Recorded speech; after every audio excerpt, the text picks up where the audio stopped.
16 বছরের একটি শান্ত ছেলে, যে শহরের কোলাহল থেকে দূরে থাকতে ভালোবাসে। সে একটু কল্পনাপ্রবণ, সবসময় ডায়েরি লেখে। স্কুলের বার্ষিক ট্রিপে তারা গিয়েছে পার্বত্য চট্টগ্রামের এক গহীর অরণ্যের কাছের ক্যাম্পে।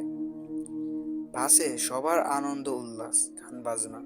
আরিয়ান জানালার বাইরে তাকিয়ে ভাবছিল এই বিশাল পাহাড়ের রহস্য নিয়ে। ক্যাম্প সাইটে পৌঁছানোর পর শিক্ষকরা কড়া নির্দেশ দিল কেউ যেন সীমানার বাইরে না যায়। কিন্তু আরিয়ান লক্ষ্য করলো বনের কিনারায় একটি প্রাচীন খোদাই করা পাথর। ওটা দেখতে গিয়ে সে বনের একটু ভিতরে ঢুকলো। হঠাৎ এক পশলা বৃষ্টি শুরু হলো, আর সেই বৃষ্টির ঝাপটায় পথ চিনতে ভুল করে সে আরো গভীরে চলে গেল।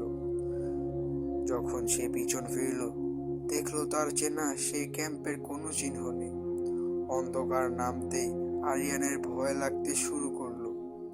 সে বন্ধুদের নাম ধরে চিৎকার করলো, কিন্তু শুধু নিজের গলার প্রতিধ্বনি ছাড়া আর কিছুই শুনতে পেল না। আরিয়ান জানতো জঙ্গলের মাটিতে ঘুমানো মানে অজানা বিপদের মুখে নিজেকে তুলে দেওয়া। বিষধর সাপ, বন্যপ্রাণী কিংবা হঠাৎ বৃষ্টির পানি সবই মৃত্যুর কারণ হতে পারে। সে কাপা হাতে নিজের ব্যাগ খুলল, ভেতর থেকে বের করলো শক্ত দড়িটা। মাথার উপর তাকিয়ে দেখলো একটি বিশাল পুরনো গাছ। ডালগুলো মোটা আর শক্ত। বহু কষ্টে সে দড়ি দিয়ে গাছের মগডালে নিজেকে বেঁধে নিল, যেন ঘুমের ঘোরে পড়ে না যায়। রাত যত গভীর হচ্ছিল, ভয় ততই তাকে গ্রাস করছিল। চারদিকে নিঃশব্দ, কিন্তু সেই নিঃশব্দতার মাঝেই ঝিঝি পোকার একটা ডাক। পাতার ফাঁকে বাতাসের হিস হিস শব্দ। দূর থেকে কোথাও হঠাৎ চিতাবাঘের গর্জন ভেসে এলো। সেই শব্দে আরিয়ানের বুক কেঁপে উঠল। তার চোখে তখন ভেসে উঠছিল বাড়ির ছবি। মা হয়তো এখন রান্নার ঘরে দাঁড়িয়ে আছে। বাবার প্লেটে ভাত বেড়ে দেওয়া হয়েছে। ডিনার টেবিলে একটা চেয়ার ফাঁকা, সেই চেয়ার তার জন্যই। আরিয়ান চোখ বন্ধ করলো, কিন্তু ঘুম এলো না, শুধু অস্ত্র গড়িয়ে পড়লো। ভোরের আলো জঙ্গলের পাতার ফাঁক গলে ঢুকতেই আরিয়ান দড়ি খুলে নামলো। শরীর ব্যথায় অবশ, চোখ জ্বালা করছে, তবুও সে হাঁটা শুরু করলো। আমাকে বের হতে হবে, এই একটা কথাই বারবার নিজের মনকে বলছিল। হঠাৎ ঝোপের আড়ালের থেকে একটি করুণ আর্তনাদ ভেসে এলো। আরিয়ান থমকে দাঁড়ালো। প্রথম ভাবলো হয়তো কোনো বন প্রাণী। ভয় পেল, কিন্তু সে আওয়াজে এমন এক অসহায়ত্ব ছিল যা অপেক্ষা করা যায় না। ধীরে ধীরে ঝোপ সরিয়ে সে যা দেখলো, তাতে তার বুকটা মোচন দিয়ে উঠল। একটি পাহাড়ি নেকড়ে সদৃশ্য কুকুর পাথরের ফাঁকে আটকে আছে। তার এক পায়ে গভীর ক্ষত, চোখ দুটো ব্যথায় লাল, কিন্তু তাতে কোনো হিংস্রতা নেই, শুধু বাঁচার আকুতি। আরিয়ান প্রথমে কয়েক কদম পিছিয়ে গেল, কিন্তু কুকুরটার চোখে তাকাতেই তার মনে হলো এটা তার মতোই হারিয়ে যাওয়া এক প্রাণ। সে নিজের শার্টের হাতা ছিঁড়ে নিল। ধীরে ধীরে কুকুরটার কাছে গিয়ে ক্ষতটা বেঁধে দিল। কুকুরটা কোনো বাধা দিল না, বরং আরিয়ানের হাতের স্পর্শে একটু শান্ত হলো। শেষ বিস্কুটটা সে বের করে কুকুরটার সামনে রাখলো। কুকুরটা একটু দ্বিধা করতে খেতে শুরু করলো। আরিয়ান মুচকি হাসে বলল, আজ থেকে তোমার নাম শ্যাডো। অবাক করা বিষয় হলো, শ্যাডো তাকে ছেড়ে গেল না। ঘুরিয়ে ঘুরিয়ে সে আরিয়ানের আগে আগে হাঁটতে লাগলো, যেন সে জানে কোন পথে গেলে বাঁচা যাবে। কিছু দূর যাওয়ার পর তারা একটি গভীর খাদের সামনে এসে দাঁড়ালো। নিচে তাকিয়ে আরিয়ানের মাথা ঘুরে গেল, পার হওয়া অসম্ভব। ঠিক তখনই শ্যাডো হঠাৎ অন্যদিকে চলে গেল। ঘনলতা গুল্মের ভিতর দিয়ে সে একটি সরু গোপন পথ খুঁজে বের করলো।